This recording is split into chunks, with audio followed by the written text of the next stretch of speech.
ನಮ್ಮ ಮನೇಲಿ ಇರೋದು ಎರಡು ಜೊತೆ ಎತ್ತುಗಳು. ಅವಕ್ಕೆ ಮೊದಲನೇದು ಬಣ್ಣ ಹಚ್ಕೊಂಡು ಎರಡನೇದು ಬಣ್ಣ ಚಾಲು ಆಗೇ ಬಿಡ್ತು. ನಡ್ಬರಕ್ ನೋಡಿದ್ರೆ ಎಮ್ಮಿದೊಂದು ಆಟನೇ ಚಾಲು. ಅಲ್ಲಿಂದ ತಿಂಡಿ ಎತ್ತುಗಳು ಮೆರೆಸ್ಲಕ್ಕೆ ಚಾಲು. ಚೋಟೆಲ್ಲ ಹಚ್ಚಿದ ಮೇಲೆ ಎತ್ತುಗಳು ನಿಂದಿರ್ತಾ ಕಿತ್ಕೊಂಡು ಕೈಯಿಂದೆಲ್ಲ ಹಗ್ಗ ಕಿಸ್ಕೊಂಡು ಕಸೆದುಕೊಂಡು ಹಾರಿ ಹೋಗೇ ಬಿಡ್ತು.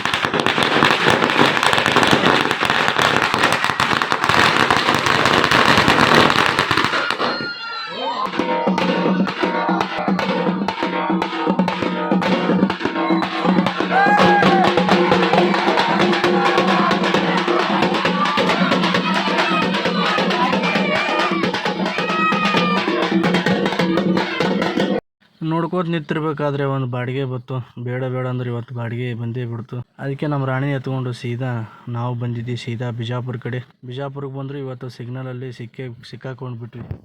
ಬಿಜಾಪುರಕ್ಕೆ ಬಂದುಬಿಟ್ಟು ಶಿಸ್ತಾಗಿ ಕೆಲಸ ಮುಗಿಸ್ಕೊಂಡು ಶಿಸ್ತಾಗಿ ಊಟ ಗೀಟ ಮಾಡ್ಕೊಂಡು ವಾಪಸ್ ಬರ್ಬೇಕಾದ್ರೆ ನಮಗಂತೂ ಮಳೆ ಹತ್ತಲಿಲ್ಲ. ಮಳೆ ಬಂದು ನಿಂತೇ ಬಿಟ್ಟಿತ್ತು. ಮಳೆಗಿಳಿ ಬಂದ್ರೆ ಏನೋ ಕ್ಲೈಮೇಟ್ ಒಂಥರ ಫುಲ್ ಬೆಂಕಿ ಥರ ಕಾಣ್ತದ. ಅದನ್ನೆಲ್ಲ ಮುಗಿಸ್ಕೊಂಡು ನಾವು ವಾಪಸ್ ಊರಿಗೆ ಬರ್ಬೇಕಾದ್ರೆ ಯಾಕೋ ಜನ ಕಾಣ್ತಿತ್ತು. ಜನಗಳಿಗೆ ನೋಡಿದ ಮೇಲೆ ಗೊತ್ತಾಯಿತು ಎಲ್ಲ ಕಾರುಣಿ ಹಬ್ಬ ಮುಗ್ದದ ಅಂತೇಳಿ ಕೈ ಹರಿದು ವಾಪಸ್ ಅವ್ರವ್ರ ಮನೆಗೆ ವಾಪಸ್ ಹೊಂಟೇ ಬಿಟ್ಟಿದ್ರು. ನಮಗಂತೂ ಫುಲ್ ಮೂಡ್ ಆಫ್ ಆಯಿತು.